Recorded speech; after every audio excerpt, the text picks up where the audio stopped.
Paddington in Peru is the third Paddington movie and the first follow-up after what many argue to be an absolute perfect movie in Paddington 2, including people in my own family and Nicolas Cage. Welcome back to Movie Health Community, the internet's #1 source of health warnings at the movies.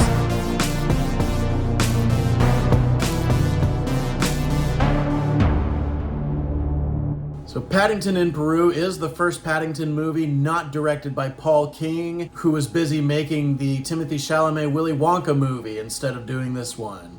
This one is also the first one without Sally Hawkins. She's been replaced with Emily Mortimer. We'll talk about quality in a minute, but first let's talk health hazards. Is this movie safe for photosensitive audiences?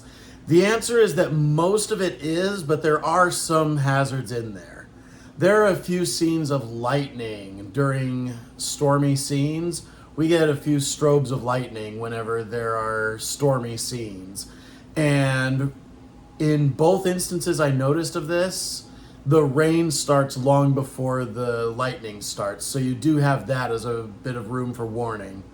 The Studio Canal logo has a lot of flashing lens flares that create a strobe effect. So at the very beginning of the movie, that's one of the studio logos you're going to get. There are two parts where somebody's messing with a breaker box and it causes lights to flicker. There are some what I would call moderately harsh strobes in this movie, but because of how predictable they all are, I'm gonna give Paddington in Peru a 5 out of 10 for flashing lights. In terms of motion, there's a little bit of peril involving choppy waters and swimming in them. And there's a moment of extreme heights where one character is visibly nervous about being up at extreme heights. And then, just like with the other Paddington movies, I don't really have any trigger warnings with this one. This is a good segue into the review portion.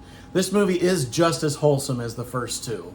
So there are definitely worse things you can do than bring your whole family to go see Paddington in Peru. One of the things that was really standing out to me with this movie, especially over the other two, is the CG on all the bear characters. It seems to just suddenly look so much better.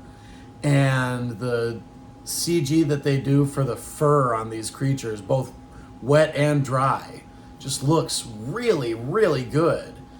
I almost feel like Disney could take notes, and we all know what Disney's been up to with animal characters. I do think that the recasting of Emily Mortimer did work, that she seemed to slide into the role just perfectly naturally. It feels like Antonio Banderas is going for a very specific type of movie nowadays, where it's just this adventure movie that's typically meant for the whole family.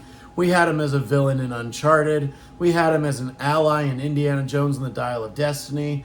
Now we've got him as, I'm not going to spoil anything about what goes on with his character here, but yet another movie of this adventure type genre that Antonio Banderas has been in so few years. Now, I would say that this movie has the weakest villain character out of all three Paddington movies. Like, Olivia Colman is a great actress and always brings her A game to whatever role she's in.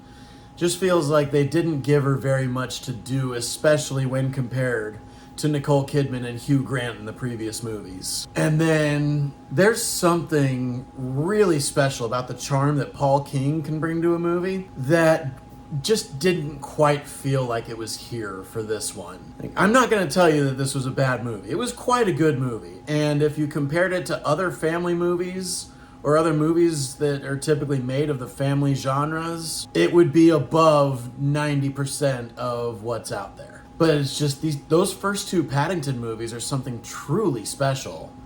And this feels like kind of a weak point among those. Probably like a Terminator 3 level of rounding out a trilogy. Good movie on its own, but when you stack it up against its predecessors, it falls a lot shorter. I am going to give Paddington in Peru a B+. Thank you so much to our readers on Tumblr and Facebook, and as always, an extra special thanks to our patrons over on our Patreon page whose names are scrolling on the screen like credits right now. As a reminder, nothing produced by Movie Health Community is medical advice, nor has any of it been reviewed by any medical professionals. Be sure to leave a like on this video, hit that subscribe button, hit the bell icon if you want to be notified when we post new videos, and leave a comment if you have anything to add to this discourse, especially if you disagree with anything I've said. We love hearing from you. And as always, stay safe at the movies.